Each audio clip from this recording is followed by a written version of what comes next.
और मेरे प्रिय साथियों, आज हम सभी यहाँ उत्तराखंड के स्थापना दिवस के अवसर पर यहाँ पर उपस्थित हैं।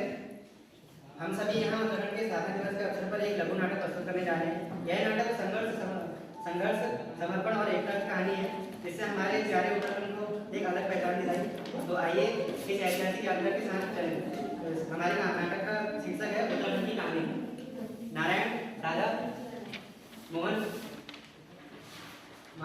गीता, सुरेश, प्रीति, नेताजी, रजनी, सभी पात्र चाय की दुकान पर बैठे हुए हैं। यह दृश्य एक छोटे से पहाड़ी गांव का है, जहां बच्चे और बुजुर्ग उत्तराखंड के इतिहास पर चर्चा कर रहे हैं। आइए इस नाटक की प्रस्तुति को शुरू करते हैं। नारायण, आइए दादाजी बैठिए बैठिए बैठा बैठा यहाँ बैठे, यहाँ बैठो तो यहाँ बैठिए। आज यहाँ पर सब मंत्री यहाँ इकट्ठा किया है। दादाजी आज उत्तराखंड दिवस है, हमारे स्कूल में भाषण प्रतियोगिता है। हाँ दादाजी, आप तो सब कुछ जानते हैं, हमें उत्तराखंड की कहानी सुनाइए। बताता हूँ। तो बात है सन 1990 की। तब क्या हुआ दादाजी? तब उत्तराखंड उत्तर प्रदेश के अंदर आता था। उत्तराखंड जो कि एक पहाड़ी राज्य हुआ करता था, तो उत्तर प्रदेश में सरकार पहाड़ी राज्यों पर उनकी समस्या को नहीं समझा रही, तो इसके लिए लोगों ने वहाँ जाके उत्तराखंड को अलग करने की मांग करी, ताकि उत्तराखंड की सरकार अलग बने, उत्तराखंड की समस्या को सुलझाया जाए। सही कहा दादाजी, उस समय हमें हमारी पहचान चाहिए थी, और पहचान को समझने वाला कोई नहीं था। हाँ, न सड़कें, न स्कूल, न रोजगार, और महिलाएं पानी के लिए मीलों दूर जाती थी। अरे लोगों ने क्या किया? लोगों ने इसके खिलाफ प्रदर्शन स्टार्ट कर दिया। ये क्रांति की लहर चली, जो हर कुमाऊं से लेकर गढ़वाल के हर गांव, कस्बे और शहर तक पहुंची। नेताजी ने इसमें बढ़ चढ़ कर हिस्सा लिया। नेताजी प्रवेश देते हैं। नमस्कार नेताजी। हाँ बैठो।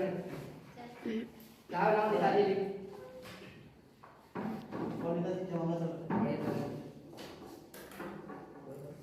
ये नेताजी चाह गया।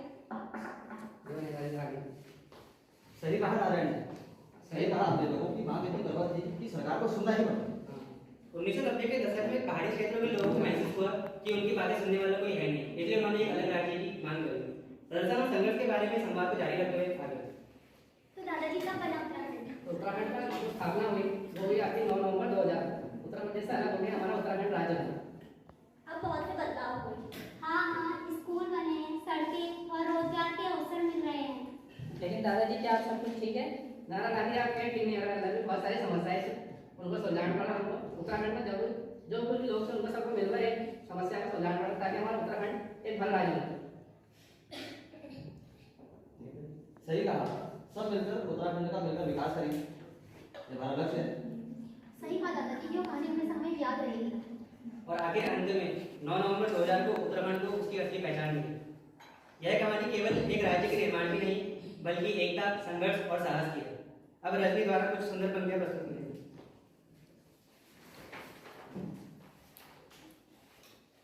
उत्तर की ऊंची चोटियों का मान है, उत्तर की ऊंची चोटियों का मान है, हरियाली से मिलता ये वीरों का गान है। संघर्षों से पाया जो अपना स्थान है, वो देवभूमि हमारा उत्तराखंड महान है।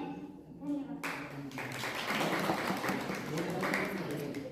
इस प्रकार हमारा उत्तराखंड बना, जिसे हम सभी मिलकर और ऊंचाइयों पर ले जाएंगे।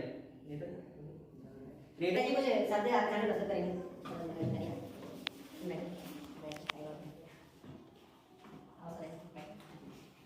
जैसा कि नारायण जी और सभी गाँव वालों ने हमें अपनी समस्या बताई, किस प्रकार से उत्तराखंड का विकास होगा, तो पहले तो सभी भाइयों बहनों को नमस्कार।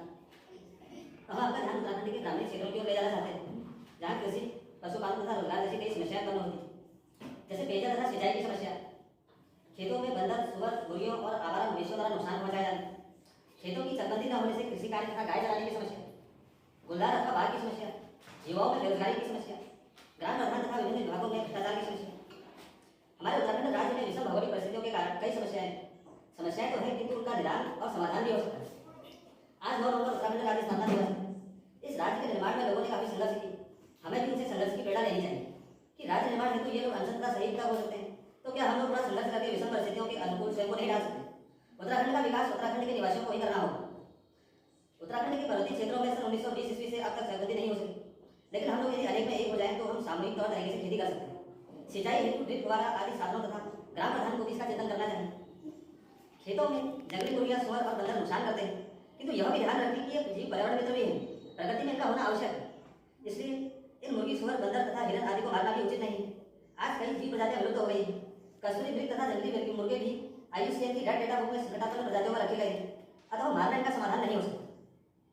हमें बंजर तथा वन्य भूमि में फलदार और वनस्पति बगीचे तैयार करने चाहिए। इससे बंदर आदि जीवों का भरण पोषण होगा और हमारे खेतों में कम नुकसान पहुंचाएंगे। हमें गांव क्षेत्रों में रोजगार को भी स्थापित करना चाहिए। इससे पलायन में गिरावट आएगी और यह सभी कार्य तभी पूर्ण हो सकते हैं जब हम अनेकता में एकता के सिद्धांत का पालन करें। इस एकता से हम विषम परिस्थितियों में भी सफलता अर्जित कर सकते हैं। इस अनेकता में एकता के सिद्धांत से ही हमारे उत्तराखंड राज्य की भी स्थापना हुई।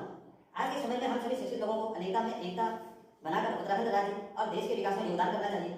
जय उत्तराखंड, जय भारत, धन्यवाद।